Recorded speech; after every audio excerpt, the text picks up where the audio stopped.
ஐநா பாதுகாப்பு கவுன்சில் கூட்டத்தில் உக்ரைன் கொண்டு வந்த தீர்மானத்திற்கு ரஷ்யாவுடன் சேர்ந்து அமெரிக்காவும் எதிராக வாக்களித்திருக்கிறது.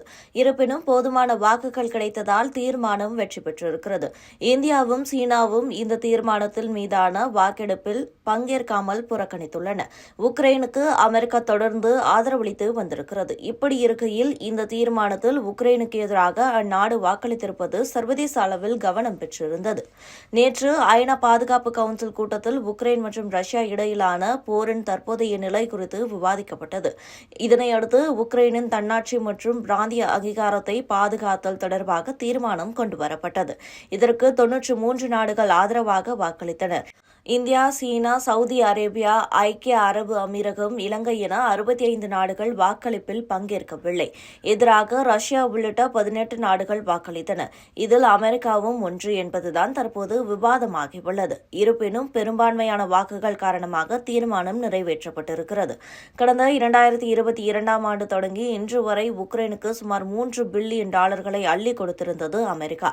உக்ரைனுக்கு வழங்கப்பட்ட காசை வைத்து 7 ஆண்டுகளுக்கு தமிழகத்திற்கு பட்ஜெட் போட முடியும்.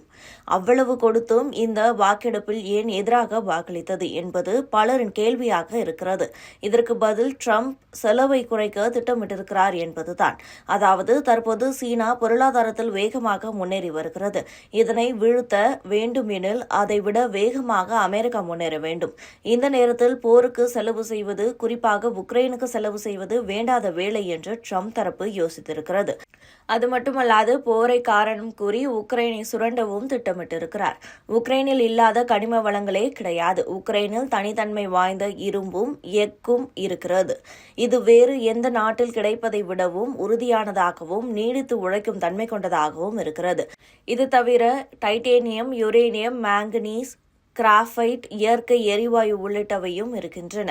விண்வெளி ஆய்வுக்கும் மின்சார கார் தயாரிப்புக்கும் இந்த கனிமங்கள் கட்டாயம் தேவை. எனவே இதையெல்லாம் கணக்கு செய்துதான் போரை அமெரிக்கா நிறுத்தியுள்ளது. உக்ரைன் போருக்காக அமெரிக்கா வழங்கிய நிதியை திருப்பித் தர வேண்டும் அல்லது உக்ரைனில் உள்ள கனிம வளங்களின் 50% அமெரிக்காவுக்கு தர வேண்டும் என்று ட்ரம்ப் கூறி வருகிறார். பொதுவாக ஐநா பொது சபையில் தீர்மானம் நிறைவேற்றப்பட்டால் அதை பின்பற்ற வேண்டிய கட்டாயம் கிடையாது. ஆனால் ஐநா பாதுகாப்பு கவுன்சிலில் தீர்மானம் நிறைவேற்றப்பட்டால் அதை நிச்சயம் பின்பற்ற வேண்டும். அந்த வகையில் தற்போது ரஷ்யாவுக்கும் அமெரிக்காவுக்கும் ஆதரவாக நின்றாலும் கூட இந்த தீர்மானம் ரஷ்யாவுக்கு எதிரானது என்பதால் அந்நாடு நெருக்கடியை சந்தித்திருக்கிறது. போரை நிறுத்துவது, மக்களை காப்பாற்றுவது எல்லாம் ஓகேதான். ஆனால் இனிவரும் நாட்களில் உக்ரைன் என்ன ஆகுமோ என்று கேள்வி எழுந்திருக்கிறது.